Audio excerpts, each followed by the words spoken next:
ソト選手の 7.65 億ドルの契約の波紋は今日も続いています。ウィンターミーティングで各チームの首脳陣が集まる中、やはり話題を独占しているのはソト選手の契約に関する影響。この契約金額が FA 市場の金額を大きく左右する結果となりそうです。その上で、やはり納得がいかないのか、サムネイルにもある通り、ベッツの倍額なのに、ベッツは100倍の価値がある、とばっさり切り捨てていました。今日はこの番組を翻訳してお届けいたします。最後までぜひご覧ください。Ohtani's went to the basketball game. If you are wondering where Shohei Ohtani was when Juan Soto broke the internet, he was at the Laker game. He's not thinking about a thing. Nope. He's just enjoying his That life. dude's raking in so much money. Yeah. So much. I want to hear what you think about some of the things that blew me away. When we got the news last night, we all got the alerts on our phone. We turned on the network immediately, and Greg and Tom and Dero were there covering the story. Juan Soto to the Mets for $765 million on a 15-year deal, which includes a $75 million signing bonus, et cetera, et cetera. We'll get into all that as we continue. Huge story, huge contract. No deferrals. No deferrals. Hey, seriously, off the top, congratulations to Soto. I mean, seriously. Anybody who gets a contract like this, we're going to pick it apart. We're going to tell you why he shouldn't have got it, all the things that didn't happen. But we don't say congrats. That's a big deal. I mean, incredible. And they played this thing. Scott Boras did his job beyond what he should have been doing. And this has been planned, Matt, this doesn't happen overnight. This wasn't, oh, he's a free agent today, let's go to work. This is back to Washington when he turned down $450. Right. And we were all wondering, is it really that number? Right. Now we know it was that number.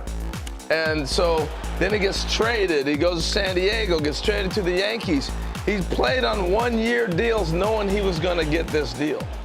And this is the perfect client to have in this deal. And then he had the perfect storm. You got the Yankees, the Mets, the Red Sox, the Dodgers. All right, you let me all the lock big in on names the in. financials. Yeah, and that's why the financials got him to the number that you see at the top of this full screen. Shohei Ohtani, so much of that deferred. Juan Soto, none of it deferred. By the way, he has an opt-out. You're going to opt out of a $765 million deal? I think that's pure comedy. But it's amazing how Soto's deal, and we're going to do this for the next 3 hours. Double judge. Yeah. More than what John Henry paid for the Boston Red Sox when he purchased them 20 years ago. And I heard the Red Sox were in over 800. Red Sox were in. That's to your point of having all the right things happening to get that number to where it was. And here's a question I have for you. Yeah. At what point did the Yankees, because they extended their offer way beyond what we all thought was going to be comfortable for them, they were reportedly in at the $700 million mark. At what point do you think they realized, regardless of how many times we come back to the table, the Mets are going to go one higher? Because apparently there were at least 3 rounds, reportedly, of back and forth between a Yankee offer and, okay, we'll listen to that, back to the Mets for more. Back and forth from the Bronx to Flushing, Queens. At some point, didn't the Yankees look at themselves and say, we're not going to get him because Cohen's going to go $1 higher on everything we throw at him? I've been saying that since April. They should have known then. Look, the Yankees traded for Soto, right? They made the trade. Why do you do that? So you can show him everything the Yankees are worth. This is all you get. And we're going to throw the money at you. Think about that. Great teammates. You went to the World Series. We're building around you. We're going to continue. This is the Yankees, the brand of the world for baseball. They showed him the castle. 22's in Monument Park. Right? I mean, name it. Yeah. But they had all year to do that. It didn't just happen now because he's a free agent. They showed him all the riches and the spoils of the Yankees. So they did their job from the time they traded for him, even before the trade, to all the way now. They did it. I heard a great discussion this morning of people that were accusing the Yankees of potentially mishandling the negotiation. This is what we're missing here. I mean, come on. There's no way. If the Yankees had come to Juan Soto on opening day and said, hey, here's $600 million, our mouths would have been on the floor. He just said no. He would have said no to any offer in the offseason because he and his agent very shrewdly wanted to get to Steve Cohen. They wanted to get to that particular source in the free agent process. So there's no way he was going to take a deal before this moment. No way. And that's what I'm saying. They showed him everything as a ball player that you want. You're on a good team. We're going to be here every year. You got the great fan base. The people love you. They adored him at Yankee Stadium. Sure did. You know, he had everything presented to him. Yeah. But the greatness of this whole thing is there's other markets that are going to do the same thing. You know what is going to happen to him in Citi Field? They're losing their minds. Oh, yeah. They're losing their minds. That's right. It's going to be amazing. And it would have happened in L.A. It would have happened in Boston. It would have happened in Toronto. So the sport is richly, in that phrase of the fandom, is at the highest peak of the fandom. So I promise to our viewers that we'll take this discussion out of the kind of New York shell that we've put it in to at least begin the show. But I do want to go back to you with this as well.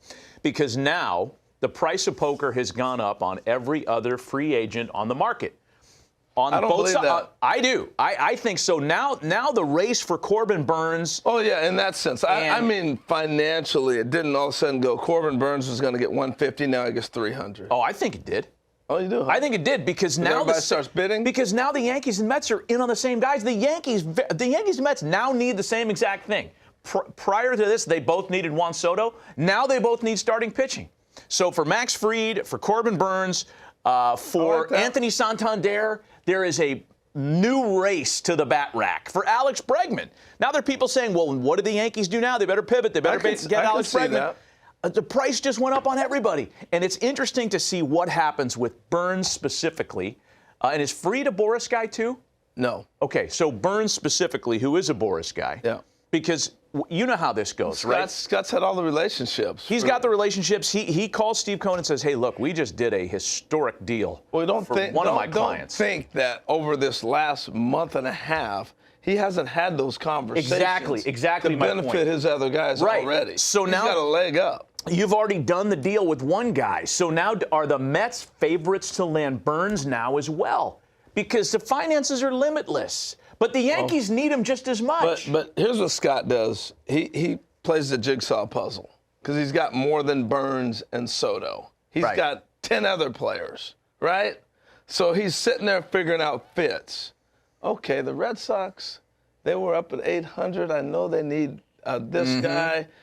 And maybe Burns goes there, and this guy goes here, and then that's what he does. He's got Pete Alonso. Fascinating game. There's 4 teams that need a first baseman. The puppeteering. And the Mets have to consider who's protecting Soto.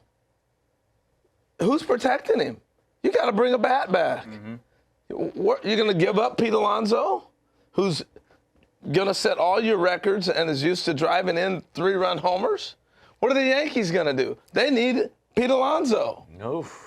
Okay, there's going to be some hard feelings. But these are guys that Scott is working this thing. He's running it right now. Like it or not, he's got all the chips. Blake Trinan going back to the defending World Series champs, 2 years for $22 million with the Dodgers, crediting Jeff Passan, who had it first.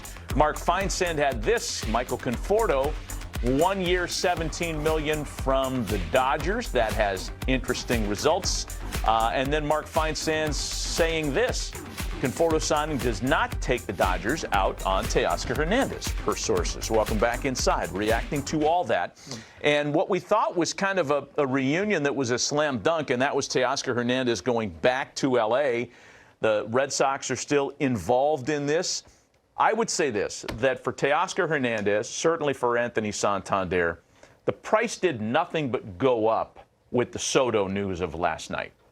That's true. And I'm not saying one team has an advantage over the next. I just think everything got more expensive after learning of the Soto price tag. That's what happens. You know, it rises the tide. It's supposed to. Yeah. I find it interesting. I'm trying to follow the Dodgers' moves, right? What's going to happen here? But they have one guy, and I continue to say this all the time, and now they really got 2. But you have Mookie Betts. So he covers so many things that you can do to give you flexibility. Do you want to go after Crochet? Oh, we don't get that deal done. Maybe we do. We have to put Gavin Lux in the deal. Maybe we don't. Okay, Mookie plays second. Right. If let's say you sign Conforto and you decide that's not working out, Mookie can go to right field. Yeah. You don't get Teoscar. There's so many. He gives you so much flexibility. And you know, I don't want to interrupt your thought, but that's one of the reasons why people are having a hard time digesting the $765 for Juan Soto. Yeah. Because you're paying him over double what Mookie Betts is getting. It's insane. Right. Yeah. It's crazy. I know. I've tried to go. Mookie Betts is 100 times more valuable than Juan Soto. Sorry. Yeah. And he's making half the dough. If you come down to just baseball, is what we're talking. Yes. You can't wrap your head around it with the baseball moves that can happen. From a marketing, we're knocking the Yankees off the pike. This is who I wanted. I coveted it. It doesn't matter to me. It's my money. That standpoint, yeah, okay, it makes sense. But pure baseball, I need a baseball person to tell me, pure baseball, this makes sense. That he's better, that he's twice as good. If you take his money and you throw out the $75 million signing bonus, he's still $300 million more than the next player. Yeah. 300, except for Ohtani. 300. No, he's 300 more than Ohtani because the real dollars on that is in the mid fours. 300. I know. I got you. J.P. Morosi leading the league in information, and after the fallout that was the Soto bombshell that dropped on pro sports in the world yesterday at $765 million, the question now is, what of the others in this year's free agent market? J.P., good morning. Dig in wherever you want and tell us about the current status of guys like Teoscar Hernandez, Pete Alonso, et cetera, et cetera.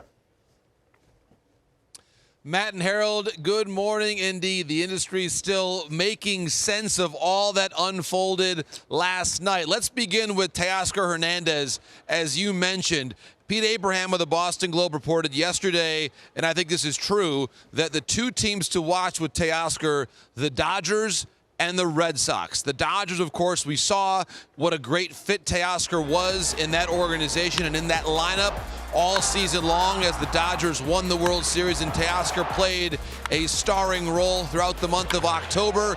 He fits so well in the clubhouse for all of those reasons. And we know, of course, the Dodgers were involved. They were trying to get Juan Soto. They maybe weren't quite one of the last two finalists, but they were interested in getting one more major outfield bat. I think it makes a lot of sense. They would just try to return to what their lineup was when they won the World Series with Teoscar in it. The Red Sox, though, are a very interesting fit as well. Teoscar has played before in the American League East. His career numbers at Fenway Park are excellent. So I do believe that whether it happens today, tomorrow, or later on in the week, the Dodgers or the Red Sox in good position to sign Teoscar Hernandez. Yeah, you know, I find it interesting, JP, because last week we were talking about it was almost a done deal with the Dodgers. So was it, here's my question. Soto clearly dropped out of the Dodgers race. Did they turn their attention to Santander instead of maybe Teoscar? Because it sounded like Teoscar was going to be locked up. That's a great question, Harold. What I would say on Santander is the market for him is very strong as well, but I tend to think that Santander will stay in the American League East and that Teoscar perhaps a bit more likely to stay west and go to the Dodgers, whereas with Santander, we know this. He can hit in that division when you're a switch hitter at 30 years old with 44 home runs. Think about that, Harold. How many switch hitters have had more than 40 home runs right in their platform year? To me, he's a little bit younger than Teoscar. The interest level for Santander from the Blue Jays, again, the Yankees, the Red Sox, and I guess certainly the Orioles as well, a team that certainly would like to keep him as well. I think all of these American League East teams, with the exception of the Rays, obviously have a high degree of interest in Santander, and I tend to think he'll continue to play his baseball out east in 2025 and beyond. I find that interesting. Why? I mean, I get he played in that division and all that, but the game changed when there's a DH in both leagues 2 years ago. You know, so you got to explain that a little bit more. I understand he played in the division, but we see guys get traded within divisions now. That's all kind of gone out the water. Why would he not go west? Is it right? LA's the only team out west bidding for him? What is that? Why was that? Would that be? Well, H, I think it's just where the interest is coming from. Let's think about this. With Soto, of the four runners-up, we could call them, one is the Dodgers, and the other three are in the American League East. I mean, that's where the teams that were ready to spend hundreds of millions of dollars on the preeminent left-handed slugger who was available in Juan Soto, they're still all out there needing a major bat, and ideally one from the left side. And certainly with Santander being a switch hitter, he can fulfill that need. I do think that when you consider his marketplace, he is older than Soto, obviously, by several years, but he still has enough prime years left to where I think his bat plays really well, especially in a place like Toronto, which is pursued now in successive years. Ohtani and Soto missed on both. At some point, the Jays, who we know are really aggressively looking to add to their lineup and try to make good on at least this one more year with Vladdy and Bo in the lineup. To me, it has to be a very strong second option for the Jays to go after Santander. Teoscar's been there before, but I think that with Santander as that option, I think Toronto's going to be the team that is most aggressive on Santander. Do they sign him? We'll see. But their need for a major bat to complete this lineup is as high as any other team that I'm seeing right now in Major League Baseball. I want to hit you on one of the guys on this screen that we're looking at right now, too, because the Soto deal with the Mets certainly has to impact the Pete Alonso situation in some way. Or maybe not. You tell me, is that deal in an envelope because of the previous relationship? Where is he now in terms of returning to the Mets or moving on? It's a great question, Matt. I think right now Pete Alonso is less likely to be a Met than he was 24 hours ago. When you look at the big picture here, the Mets have made this major splash to bring in Juan Soto. They also have someone in Mark Vientos who could potentially play first base if they wanted to get a little bit younger and more athletic with their infield. Now, they could also make a move potentially if you're going to have Vientos play first if they're not sold. But I tend to think that once you've gone to the 15-year mark with a Juan Soto, that to then sign Pete Alonso for 6 or 7 years at older ages, well into his 30s, is somewhat less likely right now. I do think there is still a strong market for Pete. I think you could see some West Coast teams like potentially the Mariners if they can clear some money. I think that's a big question. Can Seattle clear enough money with potentially moving a Luis Castillo to be able to afford a Pete Alonso? We know that the Giants are not done yet in terms of signing major free agents. They've already made the move for Adames. To me, let's remember that with David Stearns, the way that he's built teams before. David Stearns has not necessarily, and part of it was where he was the GM in Milwaukee, he has not built through free agency all that often. And it's much more a David Stearns-like play to go, with the exception of Soto, with some shorter-term free agents and then let Alonso potentially land somewhere else. I really believe that as of this morning, it's probably better than 50% that Pete Alonso is playing somewhere that's not Flushing, Queens in 2025. Seems fair. So much big news. And, you mentioned Willy Adames, his signing by the Giants, something we haven't even really discussed at this point because we are all completely hyper-focused, and for the right reasons, of course, on Soto for $765 million to the Mets. JP, good stuff this morning. I know we'll be tapping into you often over the next 2.5 days. Thanks once again. Sounds great, guys. Thank you. Hey, So bad. Can we do some Mark Feinsand tweets here? This is interesting. Mark Feinsand is giving us some additional context on the Soto deal. Here we go. The Mets will have the ability to void Soto's opt-out clause after the 2029 season if they boost the AAV of the final 10 years from $51 to $55 million. Okay, Jorge Castillo got that one first. Interesting stuff. Little wrinkle in the contract. So what, I don't want to pay you less, I'll pay you more? Yeah, more from Mark. If the Mets wind up voiding the opt-out after 2029 by boosting the AAV, it will become a 15-year for $805 million deal. That would be an AAV of $53.66 million per year on the 805 in Southern California. But instead, it's in Flushing, Queens. We mentioned earlier that Mark DeRosa was on the desk yesterday with Greg Amsinger and Tom Verducci when the news broke.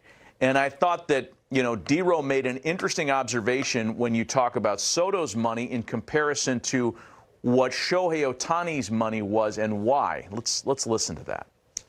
$765 million.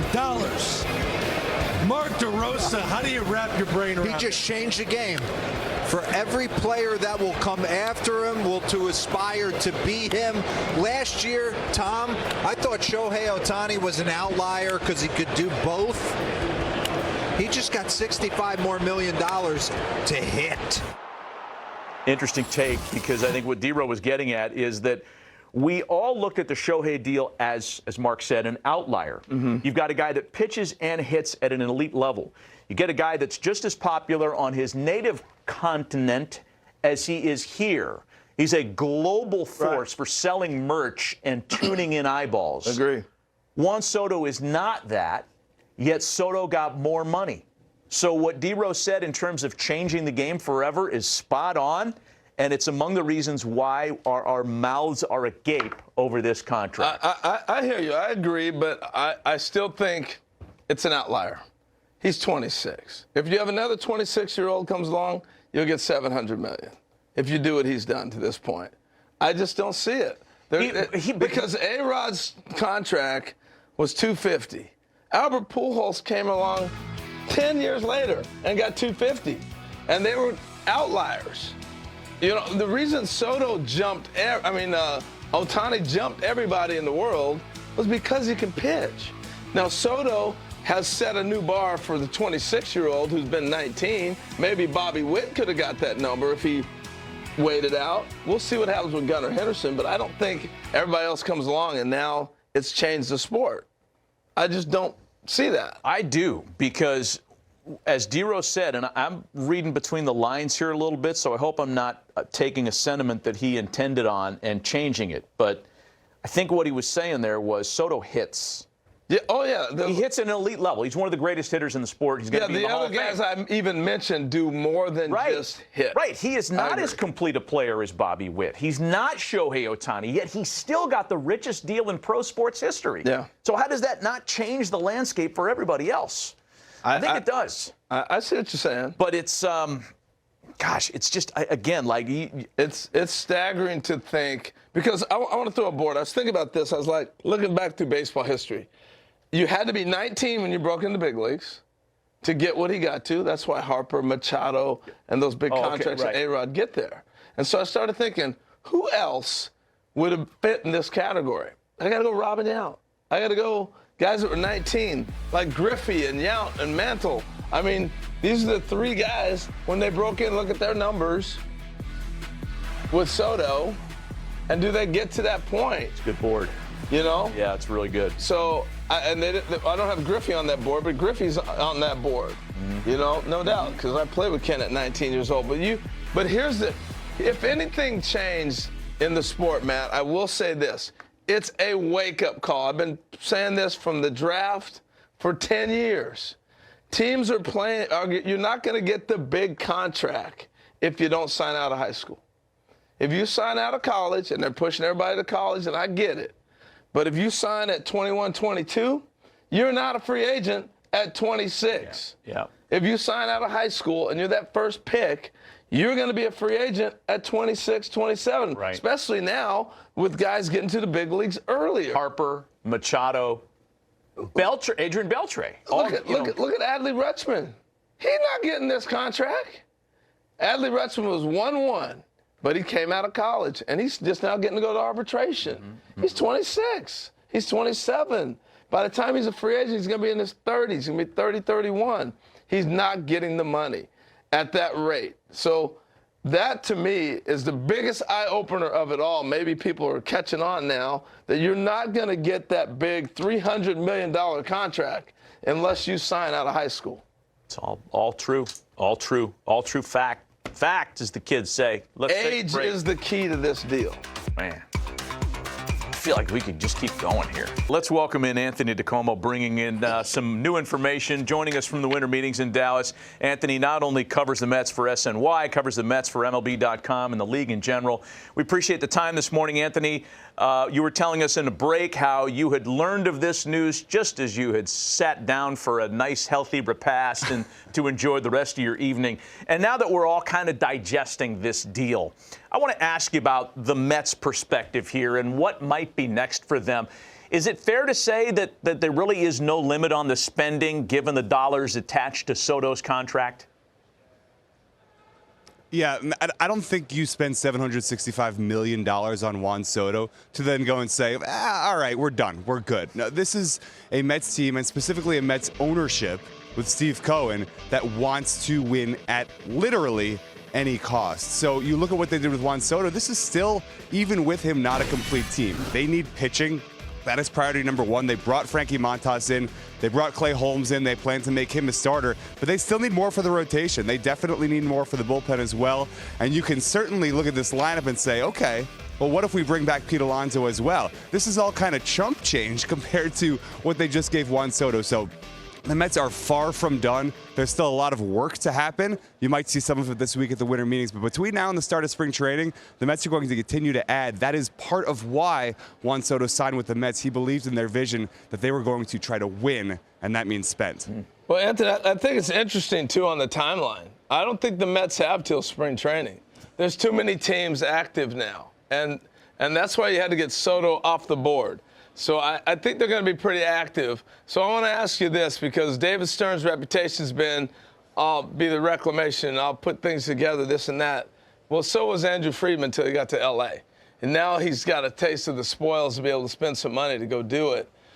Where's his next move? Will it be pitching, or will it be trying to go get another bat to protect Soto? What do you think is next in the priority line? I do think it's pitching, Harold. And look, this is an interesting case because we have never really seen David Stearns go more than 1 or 2 years for pitching. Not in Milwaukee, not here in New York. You've seen it with the deals he's made so far. Frankie Montas, 2 years with an opt-out. Clay Holmes, 3 years with an opt-out. That's about as big as he has gone, or as long-term as he has gone ever for starting pitching. So could the Mets potentially be involved in, say, a Corbin Burns, who's going to get 5, 6, 7 years in the open market, or a Max Fried? I would lean no until proven otherwise, but you do have to look at what else is out there. There are some very interesting guys that you could potentially get on short-term deals, whether that's a Nate Eovaldi, whether that's a Walker Buehler. Those, I think, are the aisles the Mets are going to shop down. And like you said, Harold, most of baseball is going to be interested in those guys for that reason. So I do think the Mets do have to strike quickly again on the pitching front. Hey, last thing. You talked earlier about, obviously, they're going to spend more money. So was their plan, like, here's Soto money over here, and here's the budget we're going to do to build the team? Is that how you kind of see it now that you're starting to get the full picture? I think Soto, yeah. Soto was a separate entity. Soto was on an island. It's not like the Mets went into this offseason saying, we're going to spend $1 billion. No. They saw Juan Soto as a generational talent. And people want to paint this as Steve Cohen using his money as like a blunt force instrument, which to an extent it was, right? Like, he outbid every team. You hear this narrative, Steve Cohen was not going to be denied, and I fully agree with it. But this was also strategic. 2 years ago, the Mets didn't really pursue Aaron Judge in free agency. Last year, the Mets didn't really pursue Shohei Ohtani in free agency. They were waiting for this moment. This was the player they had kind of had their eyeballs on for years in the past. So now that he was available, they were not going to be denied. It didn't matter what the money was. And no, the Mets weren't going to spend $1 billion this offseason if they didn't get Juan Soto. But looking back on it, it sure does seem like they were always going to get Juan Soto, and now they're going to add on top of it. Boy, more really good perspective from the folks that have their boots on the ground, that are the closest to this story, including our friend Anthony DiComo joining us live from Dallas. Anthony, appreciate you, man. We'll circle back with you, I'm sure, later on in the winter meetings. Thanks, guys. Appreciate it. Oh, Gary, no hard feelings for you this year because the Mets have become super sexy with one free agent signing. Let's bring in John Heyman, who joins us live from baseball's winter meetings in Dallas. John, you broke the story yesterday. Beyond the shock and awe at the dollars here, how can you forward your own story this morning? What's new in the Soto saga that's now been solved? I mean, you guys are absolutely right. I think the price is going up on everybody, and really, I'm still blown away by the final price of $765, no deferrals. But there were at least two other teams within range. Now, of course, he got other perks here with the $75 million signing bonus, the opt-out at age 30, so many other things. And, you know, I know Harold mentioned in April this was kind of set up. I can recall when the Yankees acquired him almost exactly a year ago, I wrote something like, watch out for the Mets, and I got killed for it. You know, I felt that Steve Cohen was the guy, and then you kept hearing all along that Steve Cohen will not be outbid, So everybody's early prediction, including mine, was the Mets. But I'm telling you, 2-3 days ago, they weren't feeling that great about it. And the Yankees and Mets had virtually the same offer 3 different times in this process. And I know from 2 days ago when I talked to somebody with the Mets, and he said, you know what, I'm not sure our meeting went very well. There was something that it wasn't quite right. They didn't think they had impressed him enough. And I mean, the meeting was at the Beverly Hills mansion of Steve Cohen. He had private catering. I heard the food was fantastic. I mean, he had a movie for him. He went all out, did everything he could. And, you know, there's just so many emotions that these teams go through, so many ups and downs, twists and turns, and at different points. And only a year ago, I mean, not a year ago, only hours before he signed, I think the Yankees were fairly confident because they appear to be within range. And people felt, and I think if they had the exact same offer, you know, the Yankees seemed to have that advantage with Aaron Judge batting behind him. He did like the clubhouse. I know it wasn't perfect, but it was pretty darn good being a Yankee. So, I mean, so many emotions for these teams, and now it's finally done, and we can move on to, as you guys said, Burns, Fried, and all the other top guys, Santander, left on this market. You know, John, good morning. Good to see you there. It's dark in Dallas behind you, obviously. Hey, question. You talked about perks. Is there airplanes? Is there, you know, we've seen some crazy things like through the like years. a Kevin Brown deal? Yeah, you know, Southwest Airlines, I'm sure these are private jets now. Does it get that on? What else is in there? Give me some nuggets. Yeah, I did hear there was stuff like that for the family considerations. The one little issue, and I asked Juan Soto about this after they lost the World Series. I took him aside and asked him. There was one little issue with the Yankees where a security guard booted either his mother or his father out of some area. And there were some negative feelings at that moment. Now, this, I think, is back in April or May. And the same guy did it to his driver and chef, and the chef had to wait, and driver had to wait out in the rain. And, I mean, Soto is a family guy. He was not too happy at the time. Now, he told me, basically, it's nothing at this point. Yankees apologized. Yeah, I mean, I'm telling you, you know, I mean, you know, everything is thought about when the final decision is made. Obviously, he got the best deal here, so we're not going to say, you know, if the Yankees had the best deal, he probably would have gone to the Yankees. They did everything they could to make up for it. And the Yankees are known as a team that is great with the family, and they certainly were aware of this, and I'm sure they did everything they could to make up for it. They apologized, and I was told by everybody in Soto's camp that this was forgotten. But I'm telling you, he never said a word to me, never complained, but I heard from friends it was something at that time. So I think the Mets went above and beyond. They understood that they knew about it. There were teams that knew about this situation. I mean, I'm not the only one who knows about this. Hey, the John, Mets brought their traveling secretary, could you imagine Edgar Suero, to the meeting. So, I mean, Suero was there to tell him everything he could do for the family. Oh, my God. That's actually a good play. Amazing. That's a great play. Yeah. Can you imagine what the old man, what the boss would have done to that security guard if that came down to it? Oh, my gosh.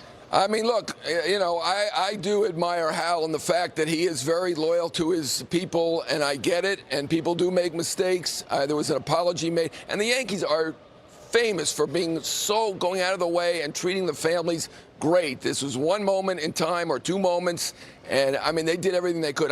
In the end, I was told this had no factor or whatever, but I mean, obviously in a full season, there's going to be ups and downs, but this one came out. The Mets were aware of it. Other teams were aware of it, and the Mets brought the guy who was going to tell them about what they could do for his family, the traveling secretary. That's a good traveling move. secretary It's a good doesn't move. normally go to one of these meetings.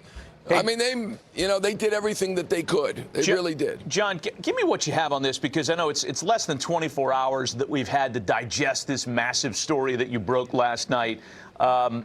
When Steve Cohen took control of the Mets, there was, I think, some palpable fear among other owners, namely small market owners, that this kind of thing was going to happen, and it was going to price certain clubs out of the free agent game altogether. Well, now it's happened, and he is exercising, and there's no chance that the Brewers or the Royals or the Rockies or the A's or the Marlins is ever going to get into the same room with an owner that can spend this kind of money. Is that a part of this story, or am I taking this one step too far? No, I'm certain these teams are thinking about this right now, but let's not forget it's cyclical. Last winter, there seemed to be little money. I mean, obviously, Aaron Nola got a great deal. There were guys who signed early who got great deals, but there were 7 or 8 great players who were left out there, waiting to sign until late. So things do change, although I will say this hotel hasn't changed. 24 years ago, we were here. The hotel's exactly the same. There's nothing different about the hotel, yet the contract is 3 times greater. A-Rod signed in this hotel for $252 million. Now it's $765 million, 3 times greater. So the rest of the world has changed, but not this hotel. So I thought I'd mention that. So John, let's get off Soto for a second. That deal's done, and you talked about we're moving on with the market. Who's next? Is it Santander, or will it be the pitchers, or where are we headed? What are we waiting on next? Well, I never like to predict timing, but here the outfielders out. There are certainly teams that need outfielders. The Dodgers did bring in Conforto yesterday. Does feel like they would still be in the outfield market. Same with Boston, certainly. Toronto, the teams that lost out for Soto. So Santander and Teoscar Hernandez are in an outstanding position right now to get huge deals, and you would think that it could be done fairly quickly. I mean, I feel like there's going to be a rush for these very top players. I mean, there's certainly at least a half dozen guys who are going to now be in that 9-figure market. I mean, I was thinking Santander, maybe 80 million, 100 million. I mean, I think the price has gone up for these guys who are stars, are out there as free agents. But I mean, the prices are up across the board. I mean, look at the deal Matt Boyd got, the deal that Severino got. You don't have to be a superstar to get your worth this year. Last year, totally different, and it does run in cycles, so we're not sure what it's going to be like the following year. But I can tell you, 24 years ago when we were here, the Colorado Rockies were huge players, signing Mike Hampton. They had talked to A-Rod. They didn't ultimately get him. Texas, not the biggest team, got A-Rod.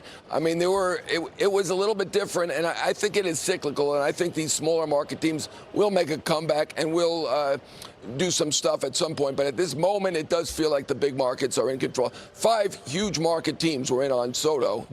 Good perspective. I mean, that's the way it is this year. Yeah, Hampton, that was all about the school system in Colorado. Right. Yeah. That's right. Hey, last thing before we let you go, we'll put a bow on the New York-centric conversation. What are you hearing the Yankees' next pivot is? What was their plan B? Yeah, I will say this. I mean, I hope nobody is ripping Hal Steinbrenner of the Yankees. They certainly tried so hard here. I mean, to offer $760 million, no deferred. I mean, that is an offer way above and beyond what anyone would have suspected. Obviously, the Mets were able to do a little bit better. So I don't think there's any room for criticism on that. 760, no deferred. But, I mean, certainly the Mets had some other perks in there with a $75 million signing bonus. They opt out. I'm not exactly sure what else the Yankees had. And I do feel like the Mets did go, enough beyond that it was understandable that he left. However, they made an offer of $760 million, no deferred. So that's a pretty good offer. You can't really criticize the Yankees for that. As far as what they do now, they certainly need to look at third base, first base, outfield. We know they've been talking to Fried and Burns. I think they're a little concerned. They're certainly one of the 7 teams in on Burns. You know, you hear the Giants are interested in Burns, the Boston, Toronto, some of the same teams. You know, they're in on him, but I think they're a little concerned. They may lose him to California. We shall see. Fried is a guy they certainly are very, very interested in. I mean, he's got a huge market, certainly an ace pitcher with like a 1.39 ERA plus. So, I mean, that would be a big one. But, I mean, they could use an outfielder at this point. Even if Dominguez comes in and fills in, still one outfielder short. So I think that they will certainly take a look at Santander. I don't know. You know, I mean, Bregman is somebody to look at. I'm not sure that that's going to work out. He's got a good market. Boston and some other teams, I think, are in there. And first base is a place to look at. As you guys mentioned, you know, Alonso's still out there. Walker is out there. Outstanding player. Carlos Santana, potential fit, particularly with that short porch in right field. So, I mean, they have a lot of options. I think they'll still be an excellent team. But, I mean, they looked at it as this is an all-time great player. We are known as having all-time great hitters. We're going to do everything we can, but certainly Steve Cohen did a little bit more. Wow, what a fascinating story. John Heyman, terrific stuff. Reporting live from the 24-year time capsule that is the hotel in Dallas. 大谷翔平選手の価値は正当化しつつも、ソト選手の契約金額の妥当性はかなり疑問が残っているようです。番組の冒頭でおめでとうとしつつも、その後はずっと批判しているような内容でしたね。さて、こうなると気になるのがテオスカー・ヘルナンデス選手の去就です。今日のウィンターミーティングでロバーツ監督も必要だと明言していましたが、どうなるんでしょうか。そんなに必要なら最初から高額オファー出しておけばと思うのは私だけですかね。昨日もたくさんのコメントをいただきましたが、今日は改めてこの契約に妥当性があるかぜひご意見をください。それでは次回の動画でお会いしましょう。さようなら。